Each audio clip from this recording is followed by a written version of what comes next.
Hola, ¿qué tal? Hola. A ver, tenemos en el chat... ¿Tú ves el chat?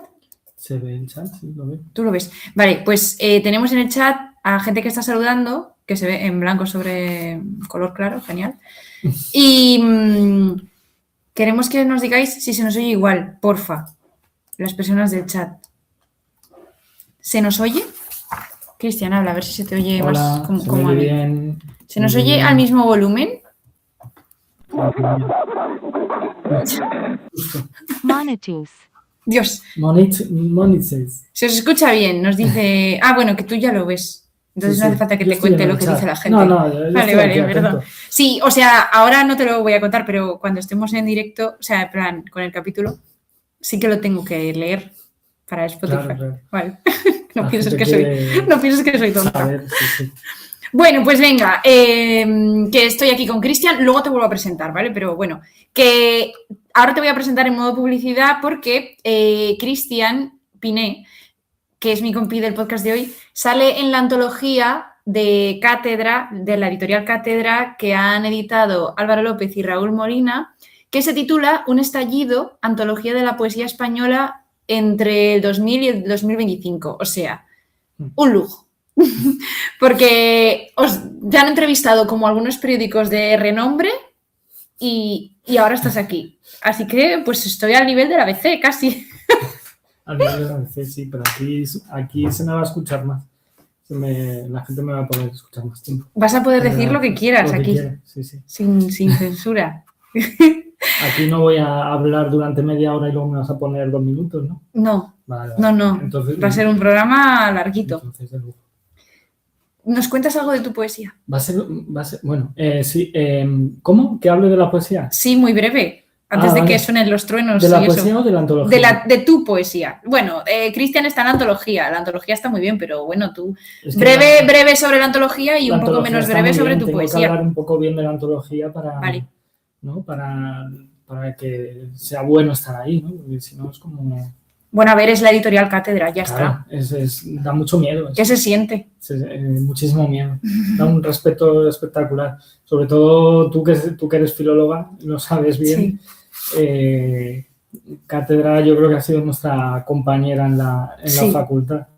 Y ha sido todo lo que era canon estaba ahí, entonces estar ahí da muchísimo miedo. Yo recuerdo como la ilusión, ¿no?, de fantasías de filólogos, que mi nombre aparezca como en la portada, en plan editora, ¿no? O sea, la persona que ha hecho esta edición, pero es que te has saltado ese paso, tú has llegado más lejos, que es no que seas editor, sino que seas editado. Es que es increíble. No me da para escribir cosas inteligentes como los editores, entonces hago poesía y me he colado por ahí. Pues a veces la vida tiene estos atajos. Y tú existirías sin los editores no existirían sin ti. Ah, esa es buena, esa voy a empezar a usar. Dile eso a la ABC, que haga un titular. No, muy majos los de la ABC, ¿eh? No, perdón. Además me hicieron unas fotos que para que mi madre pueda poner en el salón están muy bien. Bueno, ¿y cómo es tu poesía? Luego vamos con Américo Vespucho, de verdad, lo prometo. Pues, a ver, yo creo que esto se está incluso debatiendo después de salir la antología. Pero hay como 2 líneas muy claras en la antología, de hecho los editores lo reflejan así en el prólogo, entre una línea que hablan de realismo, figurativismo y otra un poco más lingüística, experimental, vanguardia. Que es en la que estás tú. Y yo creo que estoy en esta segunda, ¿no? Hombre, uno de los sí. Yo no soy editora, pero... representantes de esa línea, con María Salgado, con Lola Nieto, pues bueno, ahí representando un poco esa parte, con mucho miedo, pero representando. Qué guay. Bueno, pues enhorabuena. Muchas gracias. Y hubo una presentación hace poco en Madrid, en la librería Gran, en la que fue bastante no gente. se cupo, o sea, yo fui y no me pude entrar. Sí, y la lástima es que yo no pude ir a esa. Bueno, igual no habrías podido pasar. Igual, sí. Lo de soy autor, eso no creo que te abra todas las puertas. Pero el 28 hay otra en Valencia. Y a esa creo que sí que voy a poder ir, entonces... Bueno, es que tú manejas unos lugares, Valencia, o sea, además del 28 es entre semana, yo no puedo. Claro, claro. Tú me tienes que avisar de las que haya en Madrid. Va a haber una en la Complutense, creo. En la Complutense hay otro acto, sí, sobre la antología. Yo a ese sí que iré. Y habrá otro en el Centro de Poesía José Hierro. Genial. Vale, yo a los de Madrid, tú cuéntame.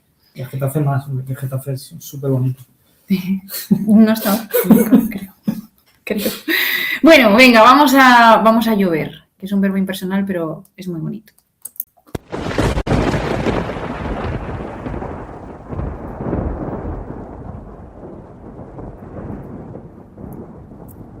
Bueno, a ver, ¿dónde estás? Que está lloviendo tanto. Yo estoy de hecho, te escucho súper lejos. Te escucho muy, muy lejos. Vale. Porque estoy en la isla de Tristán de Acuña. Ajá. En medio del Atlántico. ¿Dónde está eso? Eso está en medio del Atlántico, es una de las islas que está más alejadas de cualquier otra isla, de cualquier otro asentamiento humano. Entonces estoy ahí muy, muy tranquilito. ¿Y ahí vive gente? Ahí vive algunas personas, sí. No muchas. ¿Y qué hablan aquí? Son decenas de personas. O sea, pues creo que es inglés. Creo que es inglés. Creo que son ingleses. Pero el nombre lo pone el descubridor. El descubridor, no el explorador. No el narrador, no sé, bueno, no sé qué es Américo Vespuccio, no sé. Bueno, pues yo me he ido a la localidad francesa bueno, lo voy a pronunciar en castellano, ¿vale? En castellano francés raro. Saint-Dié-des-Vosges, que está al noreste de Francia, cerca de Estrasburgo, cerquita de la frontera con Alemania, Anda. Que más o menos tiene como 22.000 personas, para que nos hagamos la idea de su tamaño, y que fue el lugar en el que en 1507 se publicó pues, un pequeño tratado en latín con los 4 viajes de Américo Vespuccio, más un mapa donde por primera vez aparecía el continente denominado como América. Y a día de hoy este sitio, Saint-Dié-des-Vosges, acoge el Festival Internacional de Geografía. O sea, es que no se lo pueden creer estas personas. Pues después de leer este libro habrá que ir, ¿no?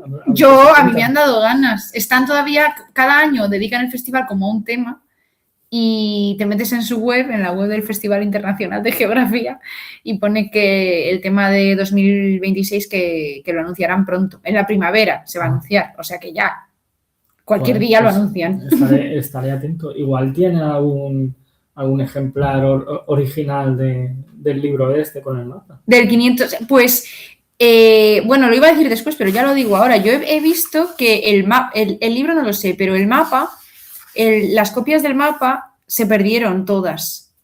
Y en 1901 apareció una en una biblioteca alemana en bastante buen estado, al parecer, o sea, genial. Pero no. Y en 2003 la ha comprado, para sorpresa de nadie, Estados Unidos, sí, por muchísimo dinero, por dinero, no sé, millones de dólares, no sé cuánto era. Y entonces ahora pues la tiene Estados Unidos. Vale, lo que se ha perdido es Zweig, ¿eh? Ya es Zweig, pobrecito. Ya se lo perdió un poco a posta. Bueno, sí. Bueno, entonces... ¿Quieres decir algo más de Tristán de Acuña? De Tristán de Acuña. ¿Quién es ese señor? ¿Tú lo sabes? No, es un explorador portugués, como tantos en la época, aunque creo que ahora es británica la isla. Y bueno, te puedes imaginar, es un follón aquí para traernos comida y tal. Vienen barcos cada mucho tiempo y hay que aprovisionarse bien. Eso es interesante. Sí, es que, a ver... o sea, no hay avión, ahí no... No, creo que no hay avión, Tienen que llegar barcos con comida y con suministros para la gente que hay allí. Yo voy a avisar una cosa, porque lo de Tristán de Acuña lo digo porque es un meme de un canal de YouTube. Yo esta información la necesito, sí. Yo tengo que decir esto para poner las cartas encima de la mesa. Toda mi documentación... después de leer el libro, viene del canal de YouTube, así que quiero hacer mención a él. ¿Qué canal es? Un Mundo Inmenso, que es un canal al que estoy adicto, que es argentino y va sobre temas de geografía. ¡Qué guay! Y hay un meme porque en los primeros vídeos del canal, siempre por un motivo u otro, se acaba mencionando a Tristán de Acuña. Siempre se acaba. ¿Al explorador o a la isla? A la isla. Entonces, porque geográficamente es un lugar interesante al estar tan alejado. Tienes que escribir un poema. vanguardista pues lingüístico, sí. sobre Tristán de Acuña. Entonces ya dentro del canal empezaron en comentarios y tal a tomarlo como una coña, como que siempre se mencionaba. Qué guay. Y quería hacer este guiño al canal. Alguna cosa voy a comentar después de este canal, porque hay muchas cosas interesantes sobre América y sobre los mapas y luego Qué luego chulo. comento. Pues yo también estoy adicta a un canal, bueno, no es un canal, a los podcasts del orden mundial. Y no, sin embargo, mi información no va a proceder del orden mundial, aunque me gustaría y aunque me he escuchado bueno, sí que está muy interesante el episodio que tiene sobre los mapas. Ese lo recomiendo mucho, un programa sobre los mapas. Es un tema que no voy a tratar, pero que, bueno, que me escuché a raíz de haber leído este libro porque lo toca un poco, pero bueno. Bueno, sí, yo voy a hablar de Mercator, por ejemplo. Genial. Pues entonces a lo mejor sí que sale el orden mundial. Sí. Bueno, pues nada, pues eso ya lo sabe todo el mundo, pero bueno, que en marzo, en Libros bajo el paraguas, hemos leído Américo Vespuccio de Stefan Zweig.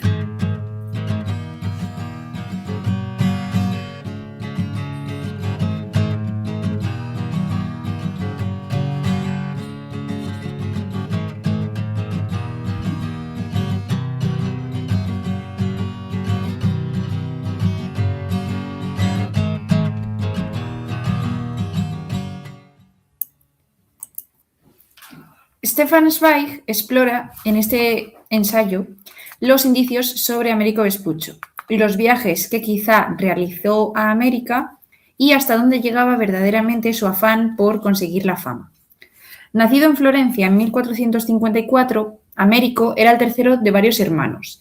Estudió con su tío las enseñanzas de Aristóteles y Ptolomeo sobre astronomía y geografía.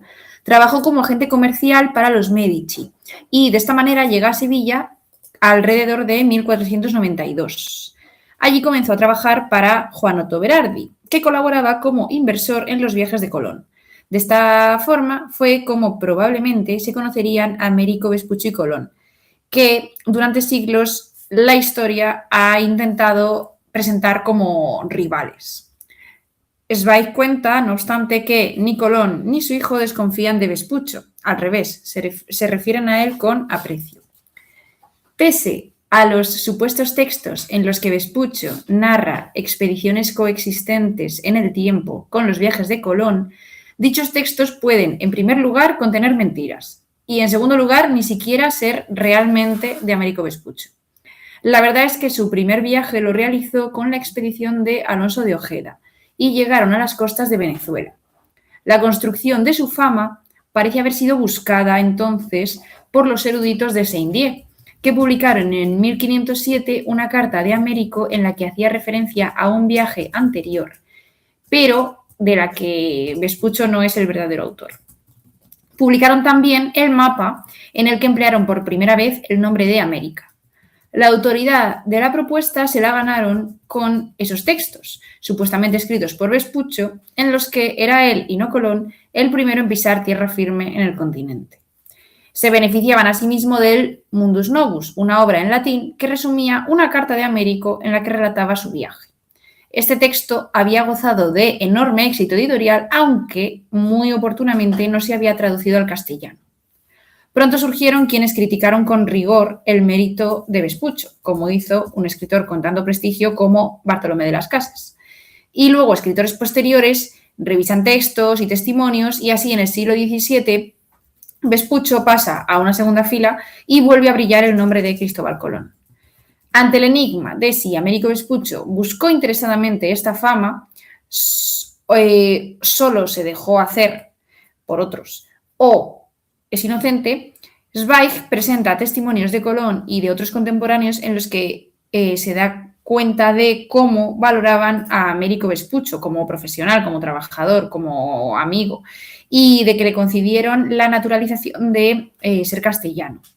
Concluye Zweig que, pese al interés de los humanistas de Saint-Dié, Américo sí viajó al continente y otorgó un nombre estupendo para esta porción de tierra tan grande. Bueno, más o menos este es el resumen de las ideas que Zweig nos presenta. Entonces, Bueno, vamos a empezar con, yo creo, lo más básico, que es ¿por qué estamos leyendo este libro? Uy, ¿por qué estamos leyendo este libro? Pues estamos leyendo este libro. Yo hace tiempo que quiero leer a Stefan Zweig. No sé si tú has leído algo de Zweig. No, iba a comentar lo que no había leído nada de él y me ha llamado la atención lo buen escritor de biografías que es. Yo no conocía a otro autor que se hubiera destacado tanto por escribir biografías, pero lees el libro este de Américo Vespuccio y tiene sentido porque está muy bien escrito y además le gusta como jugar a contarnos verdades históricas o a desmitificar cosas y a darle también su capita de casi filosófica, ¿no? De pensamiento a la vida de muchas personas. Sí, yo tampoco he leído a Zweig y hace tiempo que quería leerle. Es verdad que tiene más biografías. Es que, claro, este libro no es exactamente la vida de Vespuccio, sino que se centra mucho en todo lo que pasó para que América pues acabara teniendo ese nombre. Pero sí que tiene otros libros que son más puramente biografías, que tengo muchas ganas de leer, y luego del que habla mucha gente es Momentos estelares de la humanidad, que pues también tengo ganas de leer.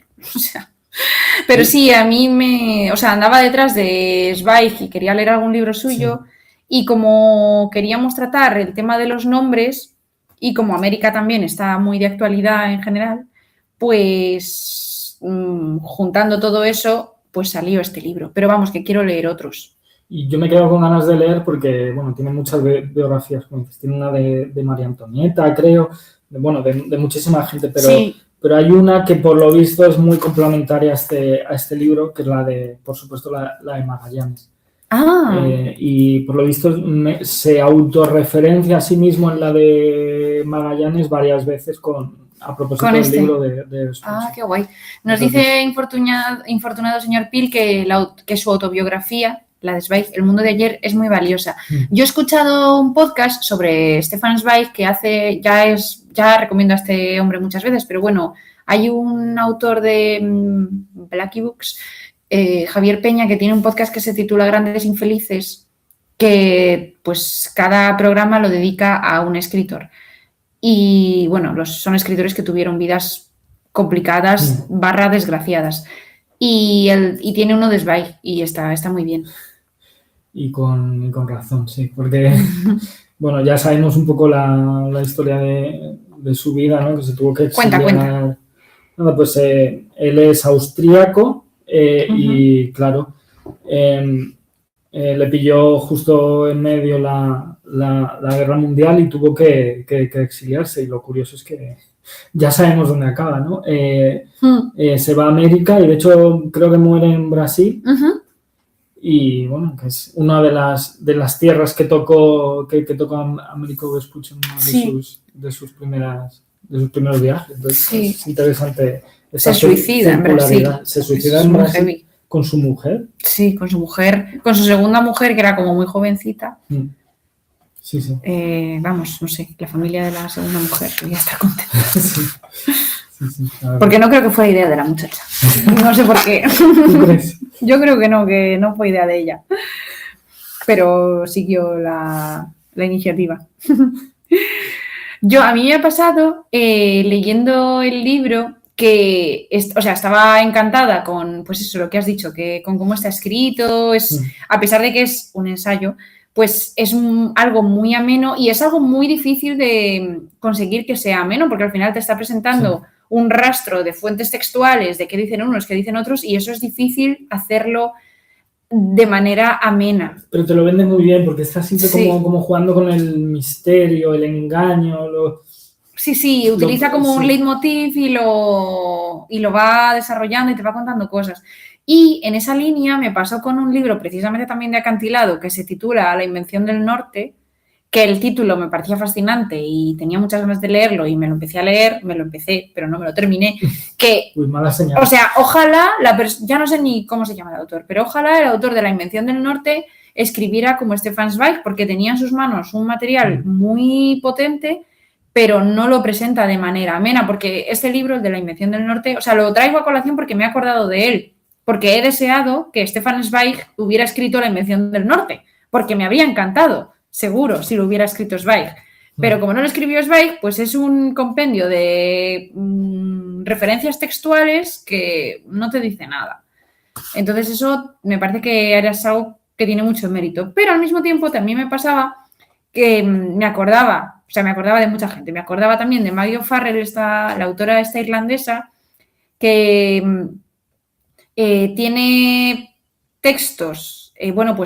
Hamnet es el más famoso, sobre todo ahora con la película, o uno que ha hecho de Retrato de casada, se titula, de una mujer, pues precisamente en el ambiente del mundo de los italianos. Hasta un poco de autopromo, ¿no? Así que Hamnet tenemos un episodio con muchas escuchas. Sí, de los que más. Sí, y también deseaba que Maggie O'Farrell escribiera un libro de Américo Vespuccio.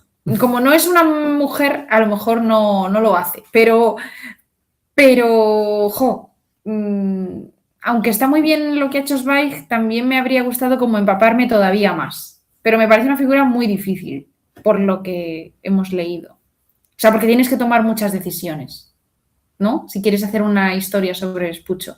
Ah, sí, vale. Un nombre difícil, Vespuccio, dices. Sí. Vale, sí. Sí, como para... Tienes que tomar decisiones sobre todo lo que se cuenta de él, porque hay opiniones contrapuestas. Pero tampoco se ocupa mucho de mojarse. No, Zweig no. Zweig. Por eso, que me habría gustado un libro que se mojara para más. enterarme yo ahí, empaparme bien y que Américo fuera un ser de carne y hueso, en lugar de un autor escondido detrás de sus palabras, y ni siquiera a lo mejor de sus palabras, sino de las palabras de otros. Y para eso necesitaba a Maggie O'Farrell, pero claro, entiendo que habría sido muy distinto. Sí, porque al final Zweig se hace un poco el tibio y el equidistante. Sí. Bueno. No, que está bien, es lo que hay que hacer, ¿eh? El libro está muy, muy bien escrito. Pero hace lo típico de, mira, yo te presento por un lado esta visión que hay, luego te presento la otra y bueno... Claro, porque ahí está la parte de ensayo. Pero es verdad que el orden aquí importa mucho. Sí. Porque es verdad ¿Cómo presenta la información? Que presenta las dos informaciones, pero una la hace primero y la otra como desvelando un poquito más. Cuenta eso si quieres, porque yo en el resumen lo he ordenado a mi conveniencia. No lo he ordenado, no lo he ido contando como lo hace Zweig. Bueno, pero lo has hecho más o menos igual. O sea, él lo va desvelando en orden cronológico. Bueno, es que, a ver, es que es muy difícil ordenar este podcast porque son muchos datos, muchas informaciones y yo creo que estamos un poco como que todo el mundo lo tiene perfectamente en la cabeza. Así que vamos a intentar poner un poquito de orden, ¿no? Sí. No sé si quieres remontarte a los precedentes y a la historia y tal, porque... ¿De Américo Vespuccio? Sí, incluso anterior a Américo Vespuccio, porque el propio Zweig también hace referencia, o sea, da como un montón de tópicos que se asocian a la Edad Media para introducir un poco toda la vida de Vespuccio. Venga, tú cuéntanos eso. Yo luego entro con Vespuccio si quieres. Él habla del tópico de la Edad Media como una edad oscura en la que no pasa nada, en la que todo está eclipsado por la religión, la ciencia no se permite. Bueno, esto es un tópico un poco desfasado, ¿no? Pero él lo que quiere al final es contraponer una visión así oscura de una parte de la historia con otra un poco más luminosa, que es la que empieza cuando empiezan todas estas exploraciones a América, a más el sitios, Renacimiento, ¿no? En Italia. A Cabo Verde, a seguir explorando África. Sí. Y claro, él te habla incluso de él cuando se acerca el tema del milenialismo, va a llegar el año 1000, que todo el mundo empieza a suicidarse, a vender sus riquezas porque se acerca el fin del mundo. Sí.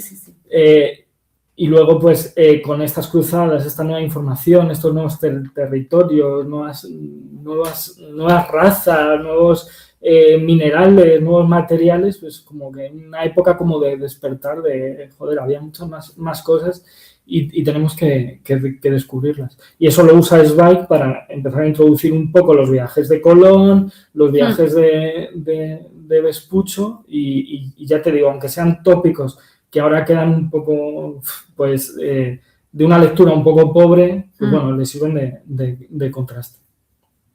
No sé si tienes la Yo de misma- antes no tengo nada. Yo iba a entrar Sí, ya entramos directamente. Sí. con Américo. Bueno, hay que entrar con Colón antes. Bueno, dale a Colón. Yo a Colón, al pobrecillo, le he dejado ahí. Le has Cuéntanos, dejado ahí. háblanos de Colón. Tienen pasado casi la de- misma edad, Américo y Colón. Sí, y bueno, y se conocieron y Sí. no vivieron demasiado lejos y tampoco mueren con mucha diferencia. No, No. sé si Vespuccio muere en el 1512 Sí. y Colón había muerto en poco antes. 1509. Sí, algo así. Por ahí, sí. Pero bueno, hay que recordar una cosa que seguro que mucha gente ya lo sabe, pero a mí me ha servido este libro también para refrescar ese tipo de conocimientos, que Colón sigue pensando en su muerte, que lo que ha descubierto es Asia por el otro lado, ¿no? Que esto también ayuda a desmontar el tópico de que en la Edad Media no se sabía que la Tierra era esférica, que Colón era un loco, que no sabía muy bien lo que estaba haciendo. Bueno, pues en este libro también te habla un poco, aunque sea por encima de esa parte, de que era un viaje muy arriesgado el que quería hacer Colón, pero no era una locura de no sé a dónde voy a llegar. Ya, No. Él no sabía cuándo iba a llegar, pero que iba a llegar a otro lado, Sí. no lleno de monstruos.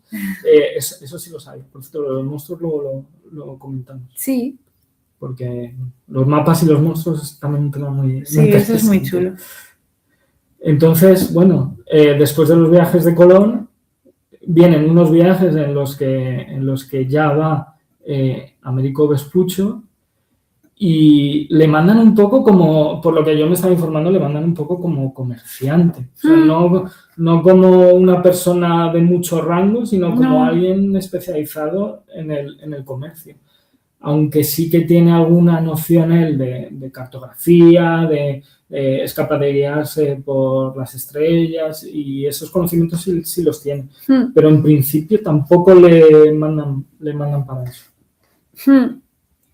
Sí, es que, claro, a mí leyendo lo que cuenta Zweig y luego investigando un poco sobre Américo Vespuccio, pues claro, es que no te queda claro.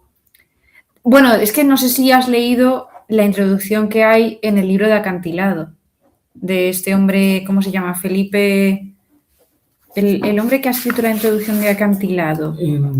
Es como el que citan todo el rato en Wikipedia, el que citan todo el rato sobre las cosas de Américo Vespuccio es este señor, Felipe Fernández Armesto se llama. Pues claro, yo me leí la introducción de este hombre antes de empezar con Zweig y este hombre Américo Vespuccio le pone fatal. O sea, que si proxeneta, que si interesado, que si un encantador de serpientes que se va reinventando según su conveniencia en cada momento. Entonces, claro, pues yo empecé a leer el texto de Zweig ya un poco como a la defensiva con Américo. Eso tiene la herencia de aquellos textos que ya empezaron a hablar un poco mal de Vespuccio para ensalzar a Cristóbal Colón como contraste, que le llamaban vendedor de cuchillos o cosas así, ¿no? Pero este hombre, bueno, no sé, es que es muy, bueno, a mí me parecía muy, luego ya, después de leer a Zweig, pues ya no me parece Américo tan terrible, pero... Sí. Pero el siglo XVIII, siglo XIX tuvo que tener una imagen bastante mala. Terrible. Bueno, y es que es verdad que Zweig, cuando cita a Bartolomé de las Casas, claro, Bartolomé de las Casas sí que es una persona que yo no sé cómo es el sentir general, pero sí que es alguien como de quien te fías, como que, porque como se le otorga el mérito merecido de denunciar algo que en su época poca gente estaba denunciando, pues, y con razón, pues claro, dices, bueno, pues nada, pues Bartolomé de las Casas tiene razón en todo. Entonces, cuando este señor entra a criticar la elección del nombre de América y a quitarle el mérito a Vespuccio y dárselo a Colón, pues claro, pues ¿cómo no le vas a hacer caso? No sé. a Bartolomé de las Casas. Yo había visto, porque me interesó mucho, pues eso, o sea, como lo que le pasa a Américo, sobre todo después de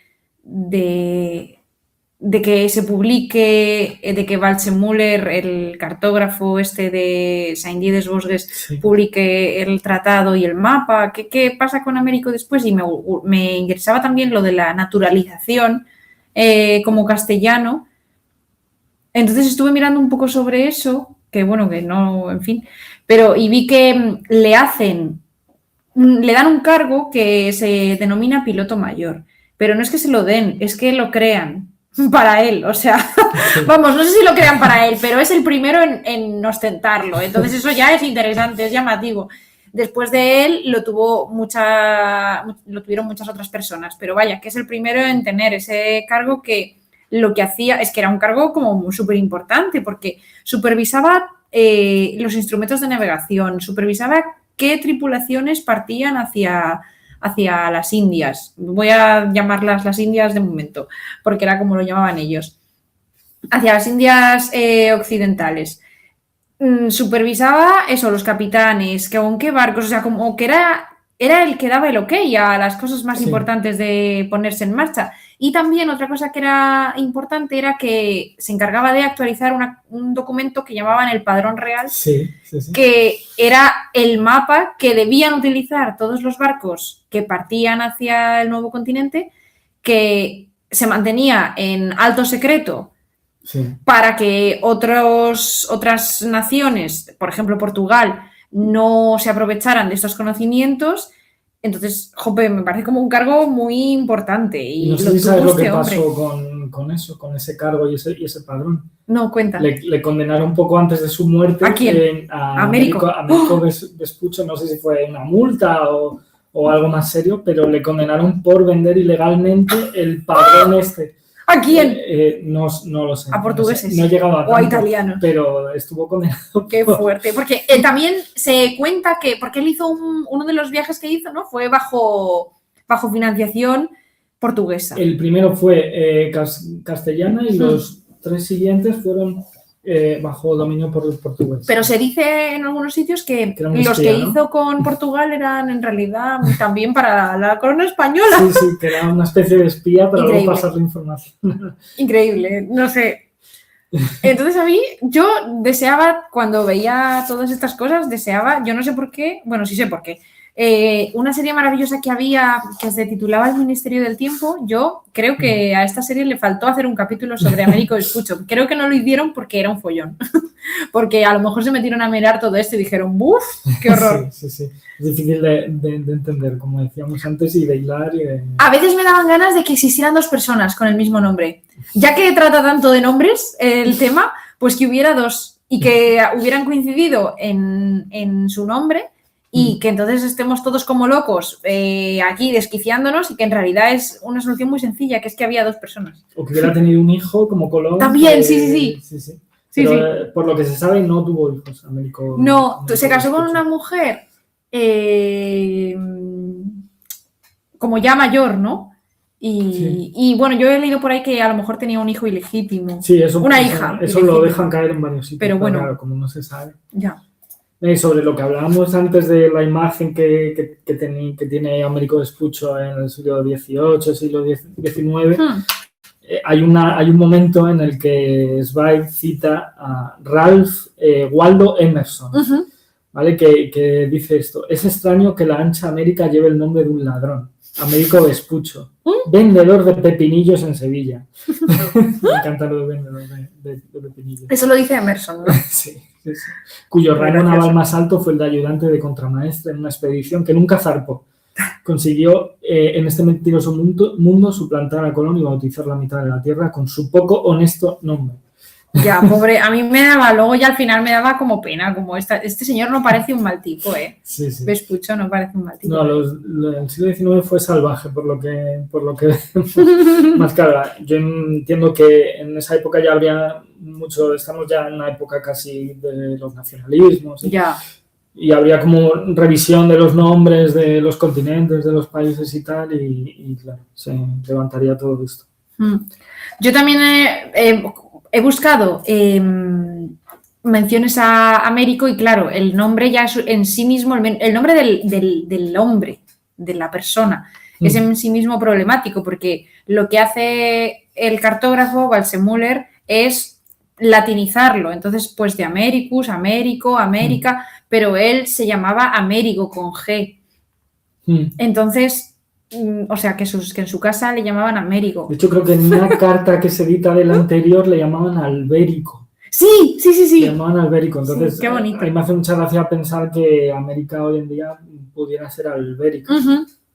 O incluso creo que dice, ¿cómo es el señor este que no sé pronunciarlo? Pues Dirmüller, Waldseemüller. Es que he oído algunos podcasts y entonces ya me he familiarizado.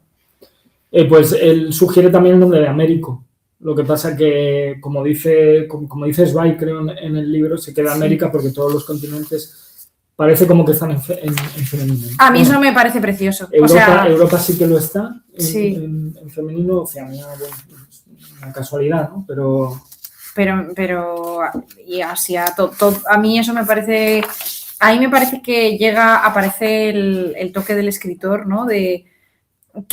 O sea, Zweig hace dos cosas que son literarias, o bueno, hace muchas cosas literarias, pero vamos, las dos para mí quizá más importantes es que él aprecia que Américo Vespuccio es ameno a la hora de contar lo que ha visto en sus viajes y eso le hace diferente. Bueno, eso es súper importante, Sí, luego le dedicamos un espacio grande a eso. Vale. Y luego otra cosa que hace es que valora que América es una palabra muy sonora y que armoniza muy bien, que alitera, digamos, que armoniza muy bien con los otros nombres de los continentes. Y estoy de acuerdo. De hecho, es que eso es un argumento, vamos, aplastante. El libro acaba reuniendo en esa idea, creo.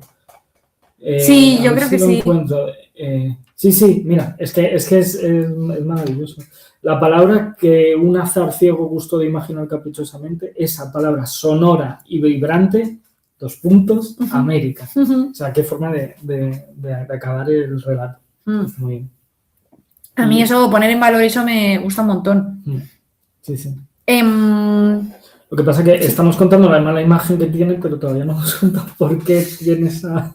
¿Por qué tiene esa mala imagen? Bueno, pues porque él no descubrió el continente, pero sin embargo lleva su nombre. Ni tampoco le puso él mismo el nombre al continente. No, claro.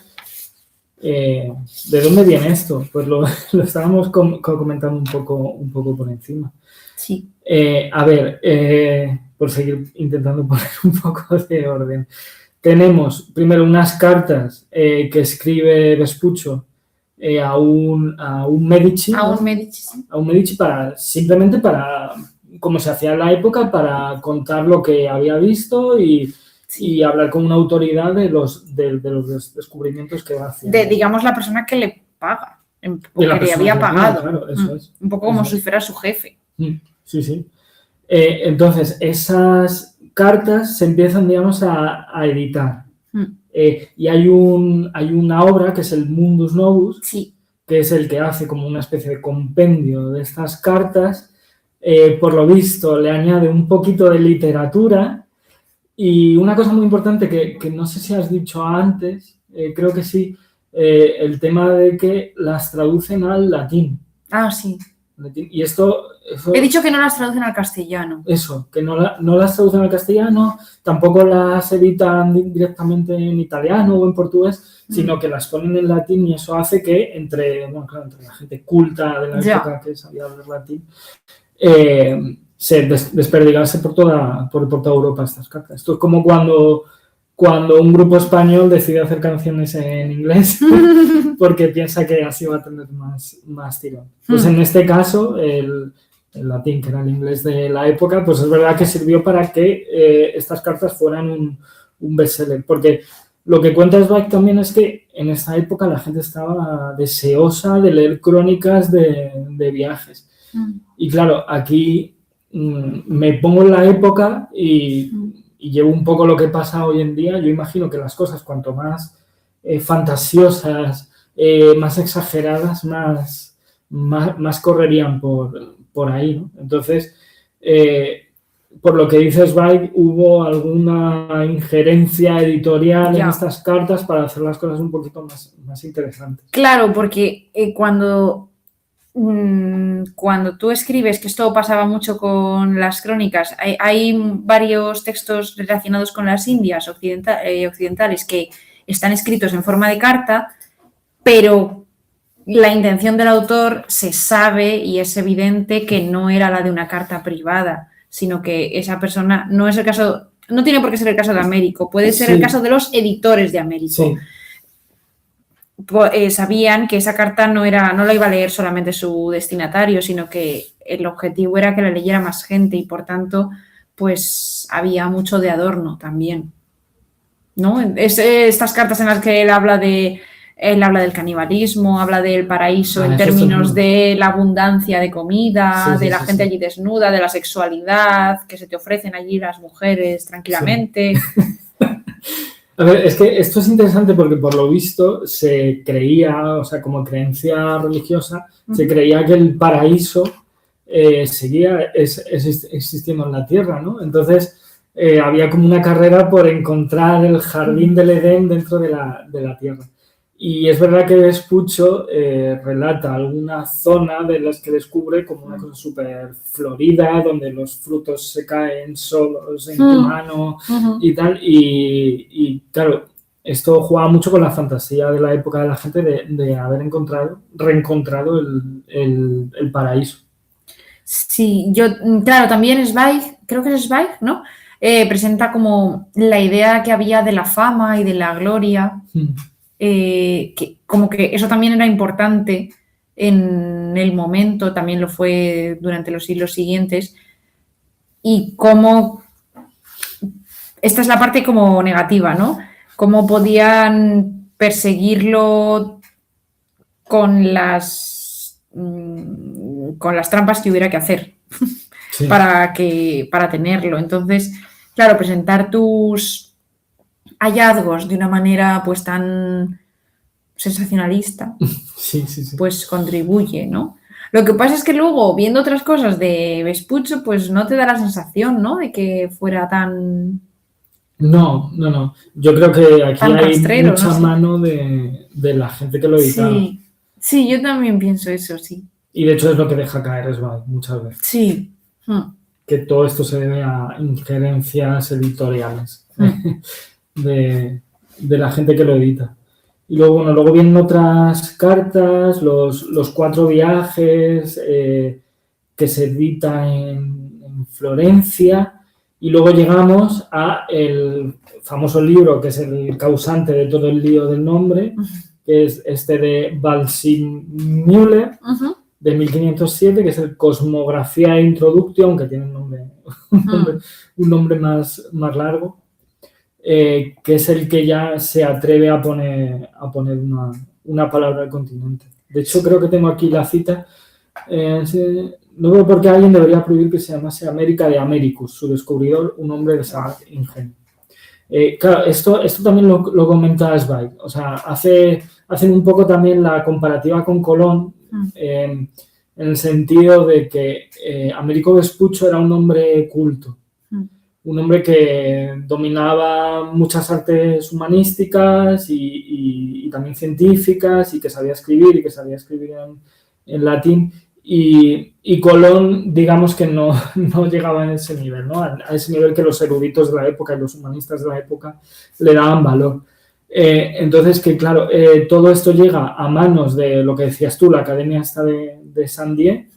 Y claro, esa academia es un grupo de gente humanista súper culta del siglo XVI, que le van a dar más valor por tema de autoridad a lo que escriba Américo Vespuccio que a lo que escriba Colón, que además seguía fantaseando con cosas muy locas, con que había llegado también a Asia y claro, entonces que le empiezan a dar un poco más de importancia. Estaba muy obcecado, o así le dejan las historias, ¿no? Como muy obcecado con tener razón. Sí. Hasta el punto de que se muere pensando que tenía razón. Sí. Luego también una cosa que pone mucho en valor lo que publicó Waldseemüller es que el mapa este que hace, donde nombra América, también, claro, como él en ese mapa queda... Él es cartógrafo. Claro, sí. Entonces deja constancia de que esa masa de tierra es un continente nuevo y que, por tanto, entre esa masa de tierra, esto queda dibujado en el mapa, y Asia hay una porción de agua que no se había descubierto, o sea, nadie había llegado al Océano Pacífico. El Océano Pacífico, Vasco Núñez de Balboa, aquí llega la parte de las fechas,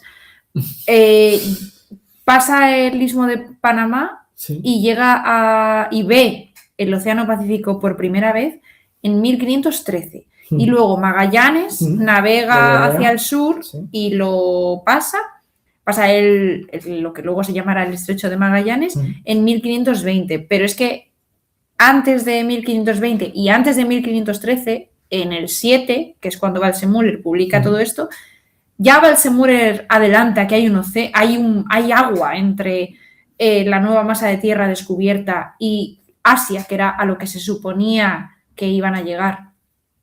Entonces, eso también creo que tiene mucho valor, ¿no? Como adelantarse a lo que luego la historia te va a dar la razón.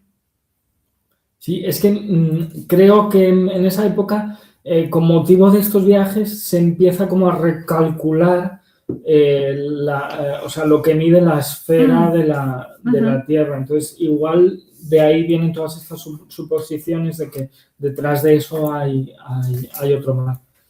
Nos dice Clara que si al final Colón y su hijo no se llevaban mal con Américo y este último murió sin haber ganado nada en el asunto, lo lógico es pensar que fue enredos inesperados y oportunistas de la época. Sí, totalmente. Lo que dices, Vibe, es que esto es total, el pique este que hace una forma es totalmente ajeno a Américo. Sí. Y totalmente sí, porque él como que en ningún momento se vanagloria, ¿no? de lo que está pasando, de lo de que a América la estén llamando América. También es verdad que eso... No sabemos eso, no sabemos su... O sea, no hay constancia. Pero también es verdad que eso de que América se empiece a denominar América se extiende sobre todo fuera de España. En España les parece que les cuesta, ¿no? Que siguen denominándolo las Indias, bueno, y en Sevilla y tal, se aludían siempre a las Indias. No a... O sea, tardaron. Lo de América tarda en calar. Sí. Yo luego ahora... Yo quería hablar de... dale. Por no pasar del Cosmografía sí, que si no... Que me parece una obra muy, muy curiosa, reflejo de las cosas que se imprimían en la época. Porque esto me ha llevado también a los tiempos de la carrera en la que estudiamos cosas más antiguas. Se hablaba, por ejemplo, de las silvas, ¿no? Que eran como obras en las que se hablaba de todo. O sea, ahí cambiaba cualquier cosa. Pues este libro, el de Cosmografía Introductio, me deja flipado porque está compuesto por un poema, que está escrito por Matías Nigman. Ese es el otro, el amigo. el amigo. Sí. Luego tiene las cartas de Américo Vespuccio muy literalizadas y muy cambiadas. Luego tiene un mapa y creo que tiene una sección más. O sea, es como un compendio de muchas cosas para entretener a la gente. Y eso es algo que se ha perdido y que era muy, muy bonito. Sí.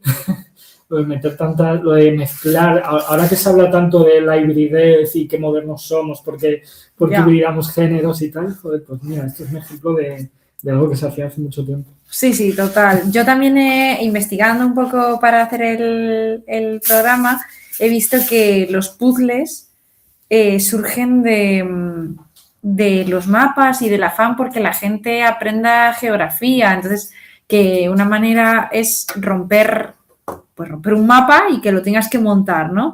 Y así es como surge, cómo se inventa el puzzle. Sí, lo vi y me pareció como muy, no sé, encantador. De hecho, yo tengo aquí que después de este libro, el nombre de América, o sea, porque el primero que lo pone en el mapa es este hombre, es Waldseemüller.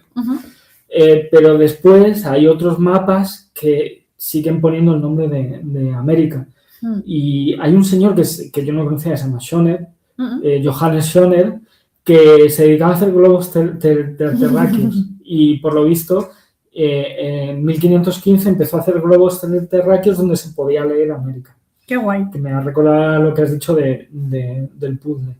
Y lo que pone al final la firma de América como nombre para siempre es, por supuesto, el de Mercator, ¿no? Que es uno de los cartógrafos más importantes de la historia. De hecho, el mapa que todos tenemos ahora en la cabeza hoy en día es el de Google Maps, sí.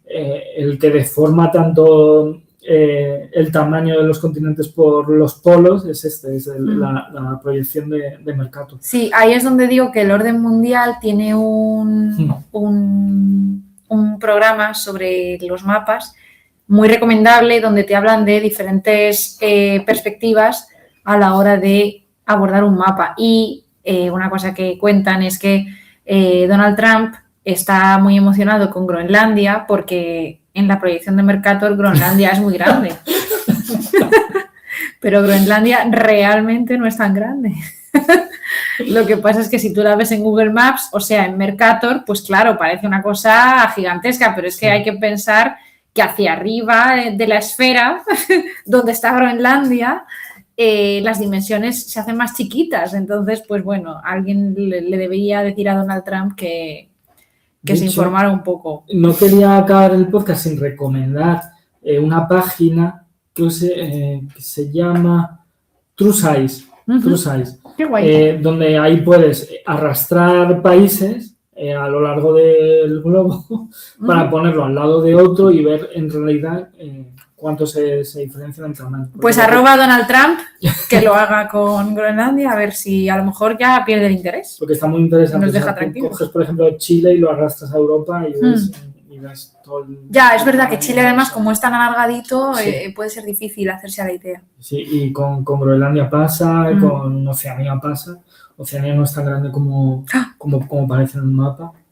Sí. Eso es súper interesante. Qué fuerte. Bueno, me alegro porque en Oceanía hay siempre unos bichos súper venenosos. y con esta web podéis jugar. Y os lo vais a pasar. A ver, ¿cómo era otra vez? True Size. True Size. Ah, guay, vale. De hecho, mira, lo primero que te muestra cuando entras es que Estados Unidos, Groenlandia, India, China, Alemania, Francia y Texas son del tamaño de África. Todos esos juntos. Todos esos juntos. ¡Oh! Así que con ¿Por qué junta Groenlandia en ese grupo? Pues porque, no sé, porque cabe ahí muy bien como en el cuerno. Está bien. Os lo recomiendo que lo visitéis. Y luego, sobre mapas, hay un capítulo precisamente de Un Mundo Inmenso, que es el podcast este que he mencionado al final, que además es de hace poco, es de hace un mes o así, que es sobre el mapa que se llama de Piri Reis.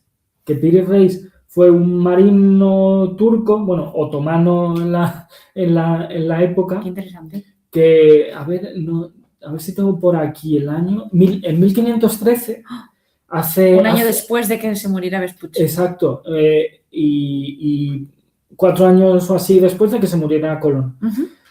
Pues este señor hizo un mapa en 1513 que se descubrió, de hecho, a finales del siglo XIX y que ahora los turcos adoran, en el que se ve como un primer intento de dibujar América. Lo que pasa América que completa. América no completa, pero parece que sí empieza a reflejar un poco la parte de Brasil, que llega como hasta el Río de la Plata en Argentina, y parece que llega hasta ahí. Lo que pasa que es muy curioso este mapa porque hay un punto precisamente donde empieza a llegar al Río de la Plata en el que se empieza a curvar hacia el este. Ya, es que no había llegado Magallanes aún. Entonces, la gente ha especulado mucho con qué pasaba ahí, ¿no? Si había gente que había llegado antes incluso que Colón y que Vespucci o Magallanes o quien fuera, y había traído esa información. Se habla de que los chinos ya habían descubierto América en 1412. Por el otro lado. Por el otro lado, que se recorrieron prácticamente el mundo entero y que Piri Reis tomó cosas de estos viajes para hacer su mapa. Qué chulo. Y una de las teorías, como está curvado hacia el este, es que eso era la Antártida. Pero bueno, es verdad que otra teoría que me parece muy curiosa es que se empezó a curvar porque no tenía sitio. Esto es como cuando éramos pequeños empezábamos a poner el título de algo y al final se nos iban las manos y acabábamos... Y las últimas letras están ahí. Eran muy pequeñitas o empezábamos a bajar por el borde del folio. Pues parece y que este señor, el Piri Reis, ¿cuántos años tenía? 6. A lo mejor estaba copiando un mapa que se ha perdido de un adulto. Pero este señor sí que se dice que fue como empezó a utilizar todos estos mapas que empezaron a salir en la época para hacer su propio mapa. Y bueno, aquí está también el tema, que lo he anunciado un poco antes, que es muy bonito, de cuando los mapas antiguos no sabían cómo continuar un mapa, que hacían dibujar de criaturas. todo, ¿no? Criaturas, dragones, lo que fuera. Y esto, no sé, me parece muy bonito. Ante el desconocimiento, pues vamos a poner un bicho la fantasía, que te traga y cuando pasas por ahí te come vivo. Sí, Cervantes en la novela esta, Los trabajos de Persíles y Sigismunda, Persíles y Sigismunda son dos enamorados que por aventuras de la vida van en barco y se separan. Y están como al norte de Europa. Entonces, en ese punto, el más alejado en el mapa de España, que es el centro para Cervantes, pues es donde ocurren las cosas más locas. Y conforme se van acercando a donde ellos quieren llegar, que es Roma, la novela se va convirtiendo en una historia más realista. Pero al principio, cuando están en el norte, en lugar desconocido, donde nadie va a llegar nunca, donde los lectores de Cervantes no van a ir, pues ahí es donde cabe toda la fantasía. Nos dice infortunado señor Pir, aquí hay dragones. Sí, dragones, tal cual. Sí, eso es. Sí. De hecho, he estado, menciona Zweig también en el libro el tema de las columnas de Hércules, que también había como mucha mitología alrededor de eso, como que a partir de ahí no se podía pasar.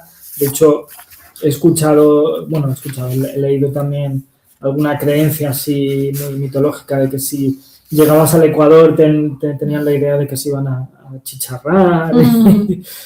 Claro, es verdad que hay que hablar también de la valentía de la gente que se atrevía a pasar todo eso con tanto mito que había en la época. A mí me parece... Bueno, y es que a mí en ese sentido siempre me ha parecido increíble la gente de las islas de Indonesia. O sea, no sé, la gente que vive allí. La gente antigua. La gente que tuvo que ser descubierta por otros que ya andaban con más instrumentos de navegación, ¿no? Bueno, en fin. Hay un capítulo de Cosmos donde hablan de esas personas. Me parece increíble. Sí. Ellos sí que son valientes. Sí. Yo tenía también que, como gente que reflexiona sobre que, pues al final, como si fuera un triunfo de las letras, en el sentido de que es el narrador más que el descubridor, sí, ¿no? Que podría asemejarse más a un científico, el que se queda con no sé si equiparar nombre a triunfo, pero bueno, el que ha ganado en el relato histórico, ¿no? Zweig hace hincapié en eso. Sí, efectivamente. También, al mismo tiempo, me parece como muy maniquea esta visión, ¿no? Como el enfrentamiento, que también Zweig se queja de eso, ¿no? De que haya que oponer estas dos figuras, cuando no eran opuestas. Pero bueno, me parecía interesante cómo, pues al final, el nombre de la persona que ha contado lo que pasaba mejor que Colón, pues es lo que ha triunfado en este caso. Pero también me parece muy azaroso, o sea, creo que ha sido así, pero que podría haber sido fácilmente de otra manera. También, yo esto, no es que no lo supiera, es que nunca lo había pensado, pero claro, cuando Zweig o Las Casas, creo que es Las Casas, propone que por qué no se llama Columba, claro, Colombia, yo dije, Dios mío. Sí. Colombia, yo no era consciente de por qué Colombia se llama Colombia y estoy ahora en shock. Sí, sí, Luego ¿y también- por qué Venezuela se llama? ¡Eso! ¡Justo es lo que iba a decir! Te lo has dicho Venezuela, antes. cuéntalo. Pues esto es, has mencionado antes el nombre, Alonso de Ojeda, Sí. que fue creo que el capitán con el que fue Vespuccio en uno de los viajes. Sí, que ese es viaje real, acreditado 100%. Sí, ese sí es real. Sí, sí. Y dice nada, que simplemente vieron unas casas que estaban como sustentadas en el agua encima de unos pilotes. Eso le recordaron a las casas que hay en Venecia, que también están aquí sobre unos pilotes en el mar, y dijeron, bueno, pues ya que se parece a Venecia, vamos a ponerle un diminutivo, ¿no? Ujú. Como la pequeña Venecia y el diminutivo Ela en esa época. Sí, como Veneciola o algo así. Sí. Pues se quedó con Increíble. Venezuela. Entonces, Yo- Venezuela, que es bastante más grande que Venecia, ahora es la pequeña Venecia. Que Sí, es una sí. cosa bastante irónica. A mí, lo de los nombres, es que las etimologías, yo podría estar hablando de etimologías todo el tiempo y estaría feliz. De hecho, voy sí, a aprovechar Aprovecha. porque te quería hacer como un concurso. Vale. Dios. Si es de adivinar, voy a quedar fatal. Es de Venga. que me digas, a ver cuántos puedes decirme. Vamos a ir poco a poco. Porque, claro, el nombre de América es lo que se conoce como un antropónimo. O sea, es un área geográfica que se bautiza a partir del nombre de una persona. Sí. Pero hay más. En el Ay, Dios mundo. mío. Continentes ¿Cuántos? no hay más. Continentes no hay más. Gracias. Pero países hay Países. unos cuantos. Uf. Y yo te reto que me digas unos cuantos. Solo países, puedo decir. Solo países, sí. Bueno, luego puedes decir, Colombia. luego cuento alguna cosa curiosa. Pero sí, Colombia es el que has dicho, que está nombrado en honor a Colón. A Colón. Sí, hay claro. como 3 categorías. Unos son exploradores. Vale. otra Gente que da categoría- nombres, ¿no? Vale. Sí, gente que da nombre a países. Sí. Otro es realeza y políticos. Y otras son figuras religiosas. Figuras religiosas, me muero. Bueno, sí, no. Hay bastantes, hay bastantes además. A ver, con reyes Filipinas por Muy Felipe. bien, muy bien. Las Filipinas por el rey Felipe II, eso es. Eh, Hay otro país en Sudamérica que tiene el nombre de un político y libertador, Bolivia. Bolivia. Vale, Muy gracias bien, por muy las bien, muy pistas. bien. Figuras religiosas, por favor. No sé, ayúdame. Figuras religiosas, a ver. Bueno, hay una muy evidente que es directamente Jesucristo, porque Jesucristo es nuestro Salvador. Ah, ya. Entonces tenemos Sí. el Salvador. El Salvador. Sí. Y luego hay muchos santos, hay muchas pequeñas islas que son países Sí. que tienen nombres de santo. Cuenta. Yo ya he perdido. Ya has está, perdido. This is it.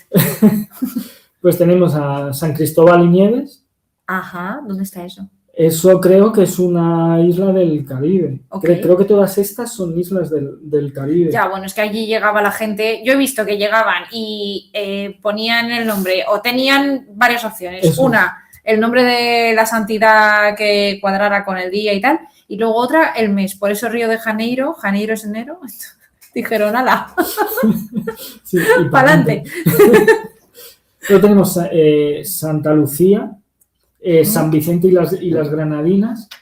Y luego tenemos Georgia, que es tanto un estado de Estados Unidos como un país bueno, en Europa, en el Cáucaso, ¿Y Georgia que por es qué en es? honor a San Jorge. Ah, ok. ¿Vale? Y luego tenemos uno curioso, que no es exactamente un santo, es una figura bíblico-histórica, que es el rey Salomón, porque hay unas islas que se llaman Islas Salomón. Ya. Y luego de realeza y políticos tenemos también Mauricio, Oh, ¿quién era Mauricio? el príncipe Mauricio de Nassau. Ajá. Y luego tenemos las Seychelles, que se llaman así en honor a Jean Moreau de Seychelles, ministro de Finanzas del rey Luis XV. Increíble. Sí. Y el caso que más gracia me hace es el de Kiribati, que entraría dentro de la categoría de exploradores, Qué guay. porque es la forma que tenían los nativos de allí de hablar del capitán británico Tomás Gilbert. Entonces, Gilbert lo convertían en Kiribati. Sí, eso es muy chulo. Y luego, por último, también como exploradores, las Islas Marshall. Ajá, vale. Y lo tenemos muchos más exploradores que ya nombran archipiélagos o ciudades. Por ejemplo, tenemos las Islas Cook del explorador James Cook. Tenemos Tristán de Acuña, que lo he sacado al principio. Fernando Poe es famoso. Fernando Poe, eso es.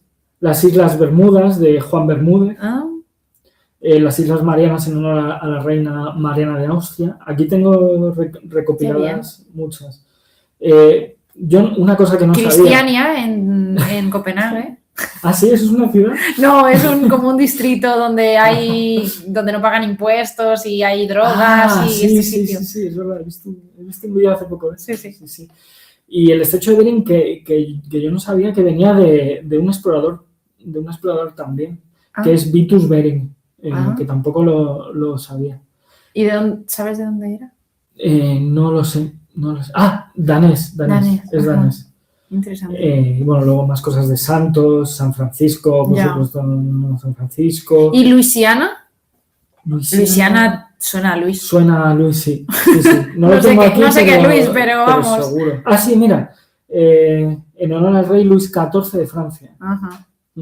Y Alejandría en honor a bueno, es que Alejandro Magno se dedicó a Alexandrópolis, que sigue existiendo, o sea, en fin, sí, Alejandro Magno hizo unas cuantas. Es curioso porque muchas de estas luego están renombradas. Por ejemplo, el que tú has dicho de Fernando Poe, hoy se llama Bioko. Anda. Porque yo entiendo que será el nombre de allí. Todos estos países, todas estas archipiélagos o nombres geográficos han querido quitarse un poco la carga histórica de sus conquistadores. De los conquistadores.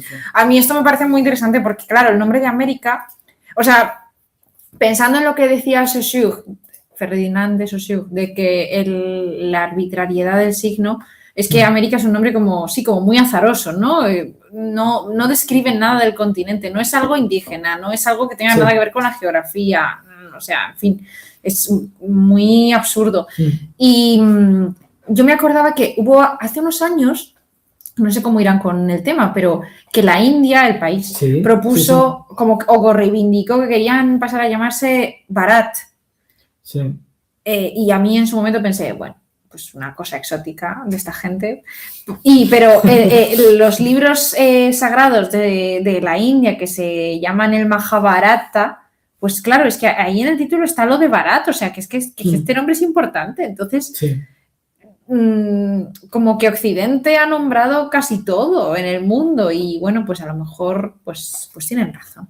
O sea, vamos, a lo mejor no, seguramente. Claro, pero esto es como cuando cambian el nombre de tu calle, ¿no? Que hay resistencia a hacerlo porque, vaya. Bueno, depende de la resistencia. Hombre, si es memoria histórica, pues hay gente que estamos como muy a favor, pero luego nos dicen lo de la India como Bharat y decimos, ay, qué exóticos son, ¿no? Qué simpáticos estas personas, ¿no? Jaja, cosas suyas, no sé. Entonces, bueno, pues sí, es para revisarse un poco. He leído, perdón, estoy cambiando así un poco de tema. He leído un relato de Borges que se titula, y esto enlaza con una cosa que hiciste tú una vez en la Guerra Chimpancé, que fue guay. El relato de Borges se titula Tlön, Uqbar, Orbis Tertius. Y lo que cuenta Borges es que está él hablando con Bioy Casares, es decir, parte de una situación supuestamente real, y Bioy Casares hace una cita como muy rimbombante y dice que lo ha leído en la Enciclopedia Británica en una parte dedicada a un país llamado Uqbar. ¿Qué pasa? Que Borges también tiene la Enciclopedia Británica y cuando abre su volumen no aparece tal país. Y ven que efectivamente Borges al principio desconfía de Bioy Casares, piensa que se lo ha inventado, que ha querido justificarse y eso cuenta en el relato. Y entonces ven que efectivamente son como dos ediciones distintas de la Enciclopedia Británica, que la de Bioy Casares tiene algunas páginas más que justamente se corresponden con lo que ocupa la descripción de este país, Uqbar. Y entonces ya empiezan a investigar y ven que hubo una sociedad de gente así, rollo masón, no son masones, ¿vale? Pero bueno, de esta gente así del ocultismo y que va un poco, que son muy estudiosos, de que si la cábala, que estas cosas, y que se habían inventado un país al que habían denominado, habían querido inventarse un país, pero les dicen, en América no se puede inventar un país. Es absurdo inventarse un país. En América te tienes que inventar un planeta, ¿no? Un poco yo creo como haciendo el revisionismo histórico de a nosotros nos inventaron. Sí. Entonces nosotros no vamos a hacer lo mismo, vamos a ir un paso más. Y entonces se inventan esta sociedad secreta, el planeta de Tlön. El relato describe pues cómo son los idiomas que se hablan allí, porque hay unos que hablan solo en términos temporales, entonces utilizan adverbios, utilizan verbos, y los otros, en cambio, hablan en términos adjetivales. Entonces, te pone siempre el ejemplo con la luna. Entonces, la luna, ¿cómo lo describen las personas adjetivales? Pues con la vista y con, no sé si el oído, bueno, no sé, o el tacto, no sé. Bueno, que utilizan adjetivos para nombrar. Y en cambio los otros, los de la otra esfera, utilizan verbos. Entonces, pues hablan de lunecer, por ejemplo, el verbo lunecer, y así es como nombran todas las realidades. Entonces no hay nunca nombres. Entonces el país como que se sustenta mucho en las ideas. Bueno, en fin, el país no, el mundo. Y acaba el cuento, perdón por el spoiler, pero no es un cuento en el que importe, spoiler o no. En ningún cuento importa. Bueno, Voy a defenderse. Pues acaba el cuento diciendo que Tlön, este país inventado, cada vez tiene más documentos que hablan de él y que se va a acabar comiendo al mundo real. O sea, que el francés, el inglés, el español van a acabar desapareciendo y solo se va a hablar en esta lengua, porque va a ser al final la realidad del mundo. Sí. Cuando de momento es ficción, ¿no? Pero que va a acabar siendo lo real. Que es un poco lo que pasa con América, que hay al principio... ¿Cómo llega América a todos los europeos? Pues es algo en parte real, pero en parte ficcionalizado, pues por este afán de legitimación, de que al final un narrador, o sea, los cronistas tenían un papel muy curioso porque son informadores y al mismo tiempo son narradores, entonces tienen una parte supuestamente subjetiva, pero como la experiencia va ligada a la información, pues también tiene una parte que es ficción, digamos. Entonces, bueno, pues eso pasa con Tlön en el relato de Borges, que la ficción se va a acabar comiendo la realidad. Y entonces un poco eso pasó con América. Sí. Ya está. De hecho, bueno, como acabamos de ver, casi todos los nombres de países de América, de archipiélagos de América, pues vienen del mundo occidental de Europa.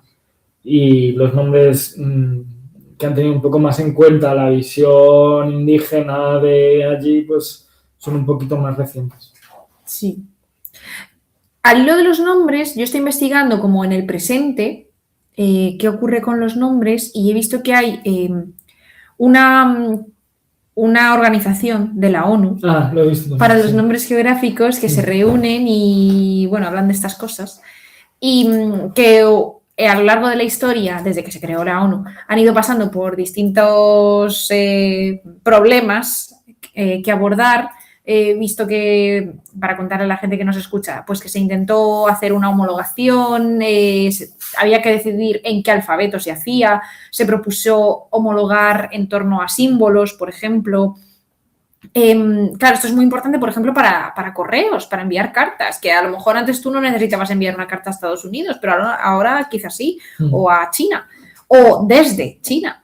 Entonces, bueno, pues hay una serie de expertos en geografía y lingüística de 52 países, al parecer, que han creado 23, según he visto, divisiones lingüísticas, la última fue la lengua portuguesa, para tratar todos estos asuntos y ponerse de acuerdo en algo que sea compartido por todo el mundo para facilitar todos los aspectos de la globalización. Y, por ejemplo, vi que a la hora de los exónimos, que son estos nombres de lugares extranjeros, ¿no? Que hemos castellanizado o que en otras lenguas han adaptado a su lengua, pues que se recomendaba, por ejemplo, que con los nombres arraigados, como puede ser pues España como Spain en inglés o London como Londres en español, pues que los que están ya arraigados en la tradición, pues que vale, pero que con lo que fuera nomenclatura nueva, pues que se recomendaba respetar el original. Por eso lo de que cada vez es más abundante. Costa de Marfil creo que había pedido que se hablara de ella en francés. También pasa en España, dentro de España, con Coruña o A Coruña, o sí, con sí. Lérida y Sí. Lleida, por ejemplo, ¿no? Que hay como una tendencia quizá que parece que los locales de allí prefieren que te refieras a ellos pues en su lengua Sí. original.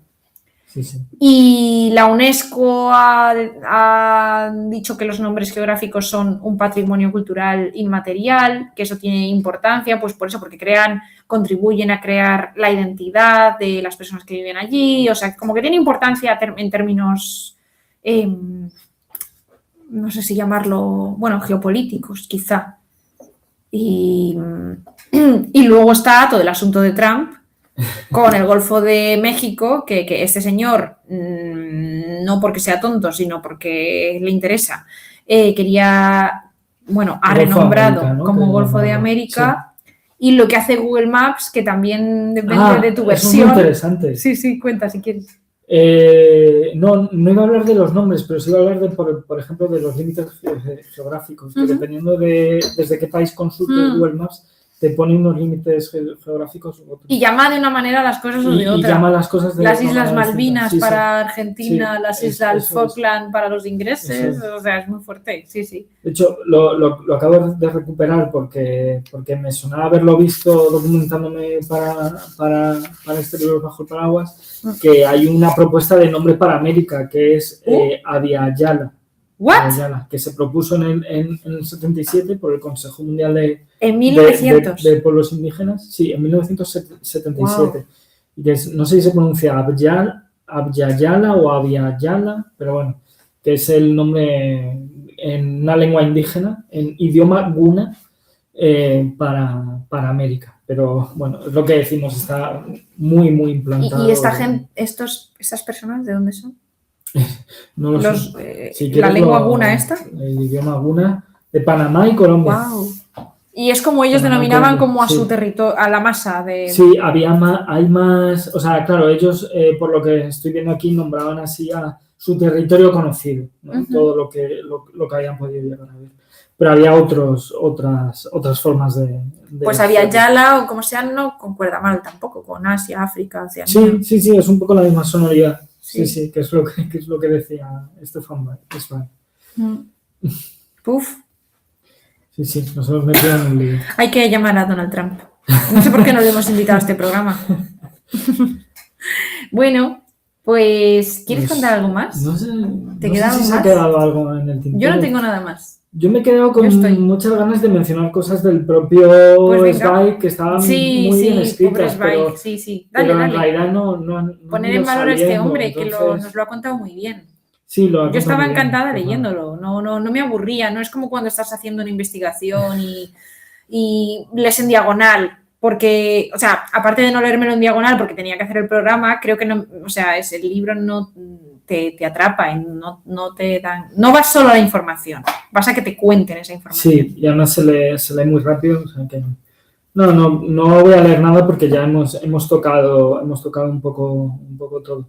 Así que animar a la gente a los que no se lo hayan leído, los que no hayan hecho los deberes, que se lo lean. Porque además te lo lees en una tarde. Sí, se lee muy rápido, es verdad. De hecho, es el problema de estos libros, que te lo lees en una tarde y luego tienes que volvértelo a leer en otra tarde. Para hacer el programa. Si te lo has leído desde tiempo, sí.